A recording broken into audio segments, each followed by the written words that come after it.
Com 17 anos, eu fui diagnosticada com um tumor na minha cabeça do tamanho de uma laranja. E a doença, ela começou a se agravar demais.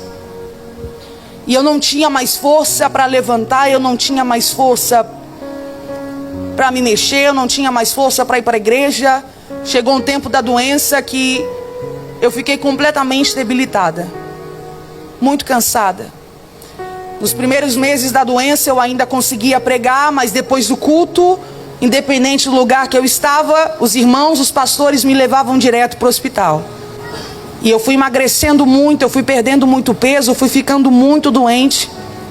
E um dia eu estava deitada na minha cama e eu fiz uma oração que eu digo que foi uma das orações mais sinceras que eu fiz a Deus.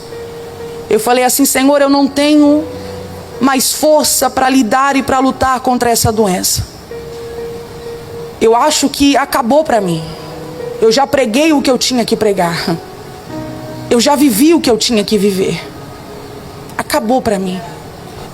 E de repente eu terminei aquela oração e fiquei em silêncio por alguns momentos.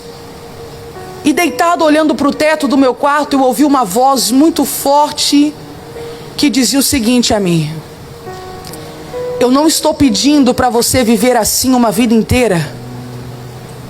Eu só quero que você viva isso agora. Naquela mesma semana que eu tive essa conversa com Deus, um pastor foi lá na minha casa. Eu recebia muitas visitas dos irmãos. Parece que eu já sentia que eu estava prestes a morrer, porque todo mundo resolveu fazer visita. E ia lá com palavra, né, acalmando meus pais. E eu falei: Senhor vai me levar mesmo. E aí o pastor foi lá na minha casa e ele, de todas as visitas, foi o único que chegou perto de mim e disse assim: eu vou lhe dizer algo. Nessa semana, o Senhor fará uma cirurgia em você e te deixará uma marca para confundir a medicina. E em fases difíceis, minhas irmãs, nós recebemos todo tipo de palavra de conforto. Aquela para mim era mais uma. Eu falei amém. Só que sabe quando você está tão cansada que você recebe as palavras, mas não tem mais força para acreditar no peso delas sobre você? Eu estava assim, eu estava doente, eu estava morrendo. Pois passou 3 dias depois dessa visita. Eu estava deitada e o Senhor me despertou pela madrugada e Ele me deu uma visão. E nessa visão eu me via em uma sala de um hospital muito lotada. E muitas pessoas, elas balançavam as suas fichas médicas gritando, dizendo: Senhor, me salva. Senhor, eu estou morrendo. Senhor, olha a minha causa. E eu olhava para minha mão, irmã Iraci, e eu via uma ficha médica. E eu olhava para aquela multidão e pensava o seguinte: vai demorar muito para Ele me chamar. De repente eu olhei para o lado esquerdo, aquele corredor imenso, e de repente de uma das portas saiu um médico muito alto. E ele foi passando no meio de toda aquela multidão. E quando eu vi, ele parou na minha frente e fez assim, ó.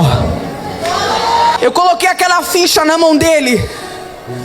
Ele olhou aquela ficha e ele disse para mim, eu não conseguia ver o rosto dele, mas eu ouvi uma voz como de uma trombeta. E ele dizia para mim: se levanta.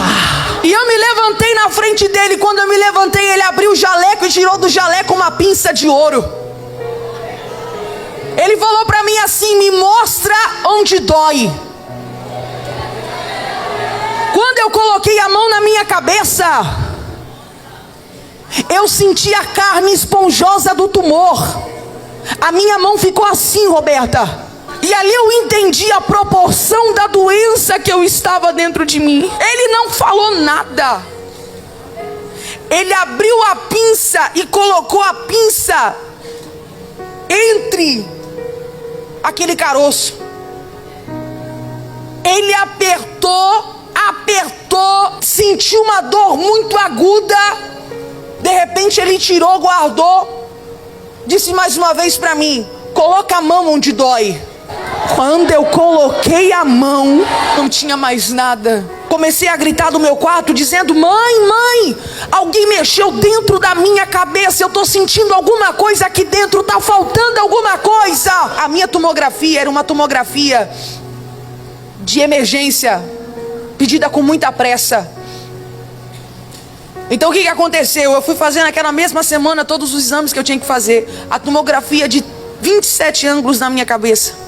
Fiz a consulta também com a neuro, depressa, fui pra neuro, entreguei a tomografia. Quando ela abriu, ela falou assim, ué. Aí ela falou assim pra mim, não tô conseguindo enxergar direito não, deixa eu colocar na placa de luz. Aí ela me chamou minha mãe e falou assim, vem cá, vocês conseguem ver isso aqui? O quê? Isso aqui no crânio, o quê? É um risco. Nos 27 ângulos da minha tomografia existe um grande risco. Ela disse assim, parece que você fez uma cirurgia, ou vou dizer com mais propriedade, algo que é muito impossível. Parece que alguém abriu o teu crânio e depois resolveu colocar no lugar. Deus havia me dito, vou fazer, deixar marca para confundir. Ele fez, deixou a marca e confunde até hoje. Aí Deus está falando, não é uma vida inteira não, é só esse momento.